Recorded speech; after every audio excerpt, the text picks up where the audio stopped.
হে আমার প্রিয় সন্তান, আপনার জীবনে এমন কি কেউ আছেন যার সামনে আপনি নিজের মনের এমন কিছু কথা বলেছেন যা আর কাউকে বলেননি? নিজের ভয়, নিজের কষ্ট, নিজের দুর্বলতা, নিজের এমন কিছু গোপন কথা যেগুলো প্রকাশ হয়ে গেলে আপনি খুব অস্বস্তিতে পড়তে পারেন। তাহলে আজকের কথাগুলো খুব মন দিয়ে শুনুন, কারণ আপনার আশেপাশে এমন একজন মানুষ থাকতে পারে যে আপনার দুর্বলতার কথা জানে এবং সময় এলে সেই দুর্বলতাকে আপনার বিরুদ্ধে ব্যবহার করতে পারে। কিন্তু এটাই সবচেয়ে ভয়ঙ্কর অংশ নয়। সবচেয়ে ভয়ঙ্কর বিষয় হলো আপনি হয়তো এখনও সেই মানুষটিকে নিজের মানুষ বলেই মনে করছেন। হয়তো তার সঙ্গে আপনি হাসছেন, কথা বলছেন, নিজের কথা ভাগ করে নিচ্ছেন, আর মনে মনে ভাবছেন এই মানুষটি তো আমার পাশে আছে। কিন্তু যদি সত্যিটা অন্যরকম হয়, যদি আপনার বলা কোনো ব্যক্তিগত কথা ইতিমধ্যেই অন্য কারো কাছে পৌঁছে থাকে, যদি আপনার কোনো দুর্বলতা নিয়ে কেউ অপেক্ষা করে থাকে কখন সেটাকে আপনার বিরুদ্ধে ব্যবহার করবে, আর যদি এই বার্তাটি আপনার কাছে ঠিক সেই সময় এসে থাকে যখন আপনাকে একটু বেশি সাবধান হওয়া দরকার। আজকের এই বার্তাটি ভয় পাওয়ার জন্য নয়, এটি আপনাকে জাগিয়ে তোলার জন্য। কারণ সব মানুষকে সন্দেহ করা দরকার নেই, কিন্তু সবাইকে নিজের ভেতরের দরজা খুলে দেওয়াও ঠিক নয়। কিছু মানুষ আপনার জীবনে খুব ধীরে ধীরে ঢোকে। প্রথমে খুব সাধারণভাবে কথা বলে, আপনার পছন্দ জানতে চায়, আপনার সমস্যা জানতে চায়, আপনার অতীত জানতে চায়, আপনার পরিবার সম্পর্কে জানতে চায়, আপনার কষ্টের কথা জানতে চায়। আপনি ভাবেন মানুষটি আমাকে বুঝতে চাইছে, আর ধীরে ধীরে আপনি নিজের কথা বলতে শুরু করেন। প্রথমে ছোট কিছু, তারপর একটু বড় কথা, তারপর এমন কিছু কথা যা আপনি বহুদিন ধরে নিজের মধ্যে লুকিয়ে রেখেছিলেন। আপনি হয়তো কেঁদে নিজের কথা বলেছেন, হয়তো বলেছেন আমি আসলে এই বিষয়টাকে খুব ভয় পাই, আমি এই মানুষটাকে হারাতে চাই না, আমি এই বিষয়টা কাউকে বলতে পারি না, আমার জীবনে এই ঘটনা ঘটেছিল, আমি এখন ওই কষ্টটা ভুলতে পারিনি। মানুষটি তখন খুব মন দিয়ে শুনেছে, হয়তো আপনাকে সান্ত্বনা দিয়েছে, হয়তো বলেছে আপনি আমার উপর বিশ্বাস রাখতে পারেন, আর আপনি বিশ্বাস করেছেন। কিন্তু সময়ের সঙ্গে যদি সেই মানুষটির আচরণ বদলে যায়, যদি আপনার সঙ্গে কোনো বিষয়ে মতবিরোধ হওয়ার পর সে হঠাৎ আপনার সেই পুরনো দুর্বলতার কথাই তুলে ধরে, তখন আপনি বুঝতে পারেন আপনি যেটাকে বিশ্বাস ভেবেছিলেন সেটাই হয়তো তার হাতে আপনার সবচেয়ে বড় অস্ত্র হয়ে গেছে। কিন্তু তার মানে এই নয় যে আপনাকে এখন থেকে সবাইকে সন্দেহ করতে হবে না, বরং আপনাকে মানুষের আচরণ একটু বেশি খেয়াল করতে হবে। কারণ মুখের কথা সবসময় সত্যি বলে না, মানুষের কাজ অনেক কিছু বলে। কেউ যদি আপনার কষ্টের কথা জেনে বারবার সেই জায়গাতে আঘাত করে, তাহলে সেটা আর সাধারণ ভুল নয়। কেউ যদি জানে কোন কথায় আপনি ভেঙে পড়েন এবং রাগের সময় ঠিক সেই কথাটাই বলে, তাহলে আপনাকে ভাবতে হবে। কেউ যদি আপনার কোনো ব্যক্তিগত কথা জানার পর সেটাকে অন্যের সামনে ইঙ্গিত করে, তাহলে সতর্ক হওয়া দরকার। কেউ যদি আপনার ভয়কে ব্যবহার করে আপনাকে নিজের ইচ্ছা মতো চালাতে চায়, তাহলে সেই সম্পর্কের দিকে নতুন করে তাকানো দরকার। কারণ ভালোবাসা কখনো আপনার দুর্বলতাকে আপনার বিরুদ্ধে অস্ত্র বানায় না। বিশ্বাস কখনো আপনাকে ভয় দেখিয়ে নিয়ন্ত্রণ করে না। আর সত্যিকারের কাছের মানুষ আপনার সবচেয়ে নরম জায়গায় ইচ্ছে করে আঘাত করে না। এখানেই বিষয়টি আরও গভীর। আপনি হয়তো ভাবছেন আমি এতদিন বুঝলাম না কেন।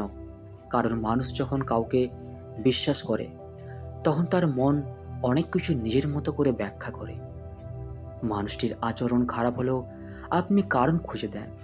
ও হয়তো রাগের মধ্যে ছিল, ও হয়তো খুব কষ্টে ছিল, ও হয়তো বুঝতে পারেনি, ও আসলে আমাকে কষ্ট দিতে চায়নি।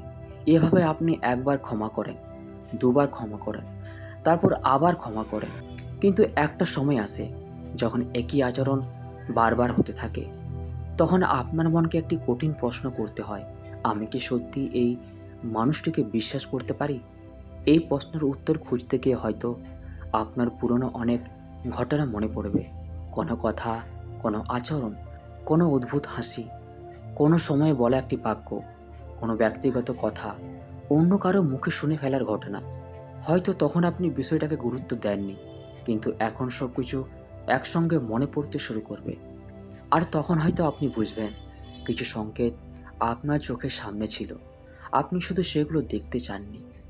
বিশ্বাস ভাঙার কষ্ট খুব গভীর, কারণ সেখানে শুধু একজন মানুষকে হারানোর কষ্ট থাকে না, নিজের বিচার বুদ্ধির উপরেও সন্দেহ তৈরি হয়। আপনি ভাবতে পারেন, আমি এত বোকা হলাম কিভাবে, আমি কেন এত কথা বললাম, আমি কেন তাকে বিশ্বাস করলাম, আমি কেন বুঝতে পারলাম না। কিন্তু নিজেকে দোষ দেবেন না। আপনি কাউকে বিশ্বাস করেছিলেন কারণ আপনার মন খারাপ ছিল না, আপনি বিশ্বাস করেছিলেন কারণ আপনি সম্পর্ককে সত্যি ভেবেছিলেন, আপনি বিশ্বাস করেছিলেন কারণ আপনি নিজে প্রতারণা করার মানুষ নন। অনেক সময় ভালো মানুষদের একটি সমস্যা থাকে, তারা নিজের মন দিয়ে অন্যের মনকে বিচার করে না।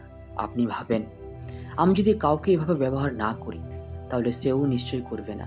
কিন্তু পৃথিবীর সবাই আপনার মতো নয়। কেউ কেউ মানুষের দুর্বলতা বোঝে, কেউ কেউ মানুষের ভয় বোঝে, আর কেউ কেউ সেই ভয়কে নিজের সুবিধার জন্য ব্যবহার করে। কাউকে আঘাত করার জন্য সবসময় বড় কোনো গোপন কথা দরকার হয় না, কখনো শুধু তার সবচেয়ে বড় ভয়টিই যথেষ্ট।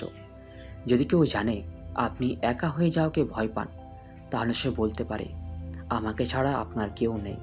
যদি কেউ জানে আপনি প্রত্যাঘাত হওয়াকে ভয় পান, তাহলে সে আপনাকে বারবার দূরে ঠেলে আবার কাছে টানতে পারে। যদি কেউ জানে আপনি কোনো সম্পর্ক হারাতে চান না, তাহলে সে সেই সম্পর্কের ভয় দেখিয়ে আপনাকে নিজের ইচ্ছা মতো চালাতে পারে। যদি কেউ জানে আপনার পুরনো কোনো কষ্ট আছে, তাহলে রাগের সময় ঠিক সেই কষ্টের জায়গায় আঘাত করতে পারে। এটাই মানসিকভাবে দুর্বল করে দেওয়ার একটি উপায়। আর যখন কেউ আপনার দুর্বলতা জানে, তখন তার সামনে আপনার সীমা আরও পরিষ্কার হওয়া দরকার। কারণ ব্যক্তিগত কথা বলা এবং নিজের পুরো ক্ষমতা অন্যের হাতে তুলে দেওয়া এক জিনিস নয়। ইউনিভার্স আপনাকে সতর্ক করছে, সব কথা সবার সঙ্গে ভাগ করবেন না, সবাইকে নিজের ভেতরের দরজা খুলে দেবেন না। কেউ খুব ভালোভাবে শুনছে বলে সে আপনার সবচেয়ে কাছের মানুষ হয়ে যায় না। কেউ আপনার কষ্ট বুঝছে বলে সে আপনার শুভাকাঙ্ক্ষী এমনও নয়। কেউ আপনার চোখের জল দেখেছে বলে সে আপনার চোখের জলকে সম্মান করবে এমন নিশ্চয়তা নেই।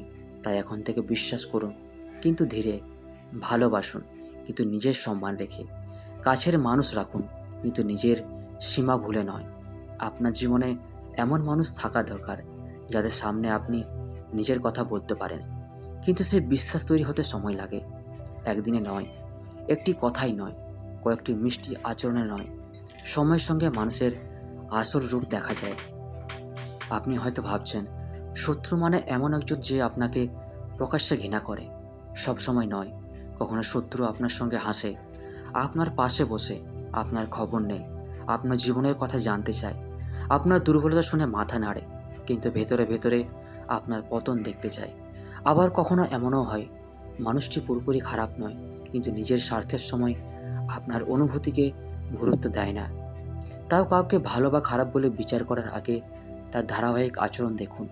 সে আপনার ভালো সময়ে কী করে, আপনার খারাপ সময়ে কী করে।